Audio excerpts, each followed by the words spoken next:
Every morning felt the same. Daniel arrived at the office at exactly 8:42 a.m.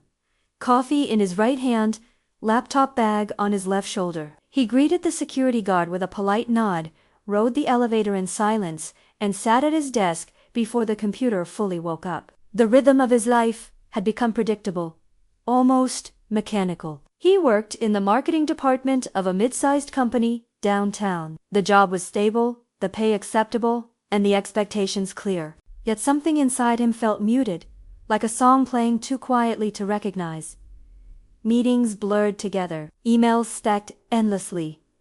Days passed without leaving a mark. Daniel was 34, single, and tired in a way sleep could not fix. His evenings were spent scrolling through his phone, reheating leftovers, and promising himself that tomorrow would feel different. It never did. He watched his coworkers from a distance. Some complained constantly. Others seemed genuinely excited about projects that felt meaningless to him. He wondered when he had stopped caring so deeply. Or maybe he never truly started. That Monday began like all the others. He opened his inbox, reviewed deadlines, and prepared for the weekly team meeting. Nothing suggested that this day would matter. Nothing warned him that his routine was about to crack. As he walked toward the conference room, he noticed an unfamiliar name printed on the meeting agenda. A new team member joining mid. Daniel paused for a second, curious but not interested enough to question it. He entered the room, took his usual seat near the window, and stared outside as the city moved below. He had no idea that the person about to walk in would quietly disrupt everything he believed about control, boundaries, and himself. The meeting began with casual conversation and tired smiles. Then the manager cleared her throat and introduced the new hire. "Everyone, this is Laura," she said. "She'll be joining our team starting today." Daniel looked up. Laura smiled politely, adjusting a strand of hair behind her ear. She looked calm, confident, and slightly nervous. Her voice was steady as she greeted the group, and her presence felt grounding, not loud, not dramatic, just noticeable. Daniel didn't think much of it at first. He listened as she described her background and experience. She spoke clearly, choosing her words carefully. When she mentioned her previous company, Daniel realized they had worked with similar clients. That caught his attention. After the meeting, tasks were assigned, and Laura was placed on Daniel's project. They exchanged a brief handshake. Her grip was firm, professional. Throughout the day, they spoke only when necessary, clarifying details, sharing documents, small, efficient exchanges. Still, Daniel found himself oddly aware of her presence. The way she concentrated deeply on her screen, the way she smiled when something finally made sense. Late in the afternoon, she approached his desk. "Can I ask you something?" she said. "Of course," Daniel replied. She asked about a campaign strategy, genuinely interested in his perspective. Their conversation flowed easily, slipping beyond rigid work language. When she laughed at one of his dry jokes, Daniel felt a surprising warmth. Before returning to her desk, she casually mentioned her husband, referencing a move they had made together. The word registered, but didn't linger. It simply became part of who she was. As Daniel packed up that evening, he realized something unsettling.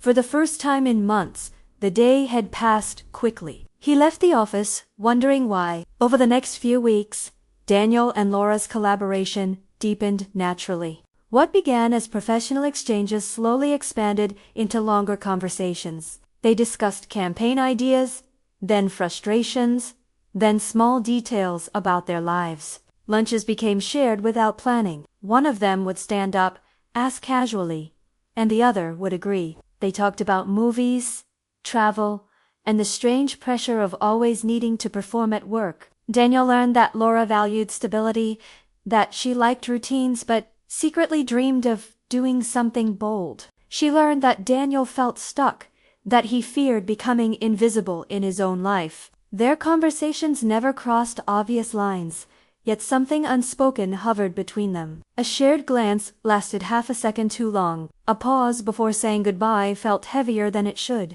Daniel told himself it was harmless. Everyone needed a work friend, someone who understood the daily grind, someone who listened, but he noticed how he adjusted his schedule to match hers, how he checked his phone more often, hoping for a message about a project that didn't really require one. One afternoon, they stayed late, preparing a presentation. The office was quiet, lights dimmed. Music played softly from Laura's laptop. They laughed about a mistake on a slide, leaning closer to the screen. For a moment, neither of them moved away. Laura cleared her throat and stepped back. "We should finish," she said gently. Daniel nodded, his heart beating faster than necessary. On his way home that night, he felt restless. The connection felt real, but undefined. He questioned himself, was he imagining meaning where there was none? Or was something slowly forming? Something neither of them wanted to name. He tried to distract himself with routine, but routine no longer worked. Each interaction added weight, pulling him closer to a line he had never planned to approach. And still, he told himself, nothing had happened. The first boundary didn't break loudly. It cracked quietly, disguised as honesty. It happened after a difficult meeting where Laura's idea had been dismissed unfairly. She was visibly shaken, though she tried to hide it. Later, she found Daniel in the break room, staring into his coffee. "I hate feeling small," she admitted suddenly. Daniel looked at her, surprised by the vulnerability. He listened as she spoke about pressure, expectations, and the exhaustion of always being composed. He responded without filtering himself, sharing how lost he often felt, how empty his routine had become. Their conversation grew deeper, heavier, personal. Laura's eyes soft. "You're not invisible," she said quietly. The words stayed with him longer than they should have. That evening, Daniel sent her a message.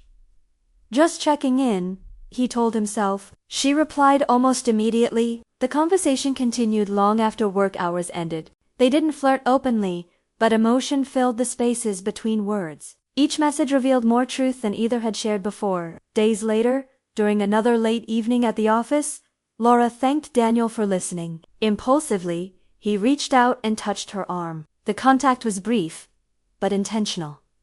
Neither of them pulled away right away. Laura exhaled slowly and stepped back. "We shouldn't," she said, not unkindly. "I know," Daniel replied. But knowing didn't undo what had already changed. The boundary had shifted. They both felt it. From that moment on, every interaction carried tension. What once felt safe now felt dangerous. And yet, neither of them asked for distance. Instead, they continued, pretending control still existed. Once the secret formed, everything else bent around it. Daniel and Laura became experts at subtlety. Conversations lowered when others entered the room. Messages deleted automatically. Meetings extended just long enough to allow stolen moments of closeness. They never defined what they were doing, but they both knew it was more than emotional support. It was an escape, a space where they felt seen. The guilt came in waves. Laura spoke of her husband less often. When she did, her voice carried conflict. Daniel avoided thinking too far ahead. He told himself they were just reacting to circumstances, not making choices, but choices were being made every day. They met outside the office once, under the excuse of discussing work. Sitting across from each other in a quiet cafe, the line finally disappeared. Their hands met on the table, fingers intertwining naturally, as if "I don't want to hurt anyone," Laura whispered. "Neither do I," Daniel said, knowing it was already happening. They never called it an affair, but secrecy defined it. Fear followed it. The thrill made it stronger. At work, Daniel's focus slipped. Deadlines felt heavier. His emotions were constantly divided. He watched Laura closely, reading her moods, sensing her stress. The more they tried to control it, the deeper they fell. One afternoon, a coworker made a casual joke about office romances. Daniel felt his chest tightened. Laura laughed too loudly. They were no longer hiding something small. They were carrying a weight that threatened to crush everything around them, and neither of them knew how to put it down. The first consequences appeared subtly. Missed emails, short tempers, a project delayed without clear explanation. Daniel noticed his manager watching him more closely. Laura became quieter in meetings, less confident than before. The tension between them, once private, began leaking into their professional lives. Rumors started as whispers. A glance exchanged. A silence noticed. Daniel felt constantly on edge. He avoided Laura during the day, only to crave her presence after hours. The imbalance exhausted him. One afternoon, they were called into separate meetings with management. Nothing was said directly, but expectations were emphasized. Professionalism, focus, accountability. Afterward, Daniel and Laura stood silently by the elevators. "This can't continue," Laura said finally. Daniel nodded, though the thought felt unbearable. They agreed to create distance. Fewer messages, no private meetings, strict boundaries. For a few days, it worked. Then Laura sent one message, just one sentence. Daniel replied immediately. The cycle resumed, weaker but unbroken. Work suffered. So did their emotional stability. The secret no longer felt thrilling. It felt suffocating. Daniel began to realize that what once felt like escape was becoming a trap. The confrontation came without warning. Daniel arrived at the office to find Laura already there. Eyes red, face pale. She asked him to follow her into an empty conference room. "My husband knows something is wrong," she said, voice trembling. Daniel felt the room spin slightly. "What are you going to do?" "I don't know," she replied honestly, "but I can't keep living like this." Silence filled the space. She spoke about guilt, about sleepless nights, about the version of herself she no longer recognized. Daniel listened, realizing he had ignored her pain in favor of his own feelings. "We have to stop," she said firmly this time. Daniel wanted to argue, to negotiate time or distance. Instead, he nodded. The truth had finally arrived, and it demanded acceptance. They ended it quietly. No dramatic goodbye. No promises. Later that day, Daniel overheard Laura request a transfer to another department.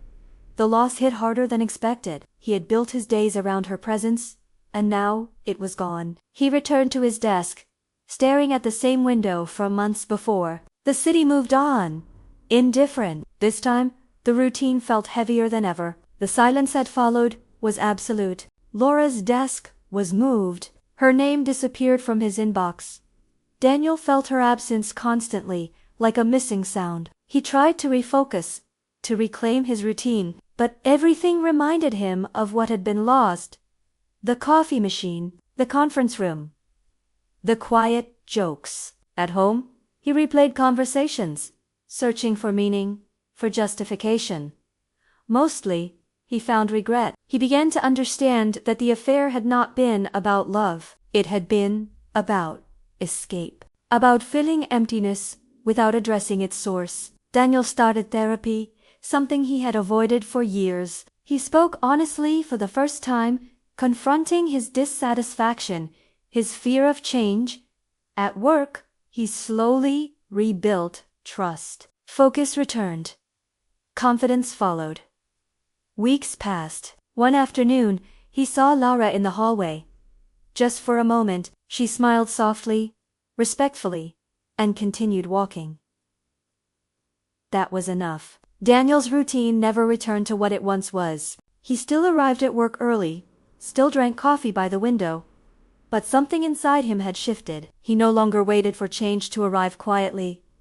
He sought it intentionally. He enrolled in courses, took risks at work, said no when necessary. The affair had left scars, but also clarity. He understood now that comfort without fulfillment was a slow erosion. One evening, months later, Daniel closed his laptop and left the office without checking his phone. The city felt open, full of possibility. This time, routine was a choice, not a prison. And for the first time in a long while, that made all the difference.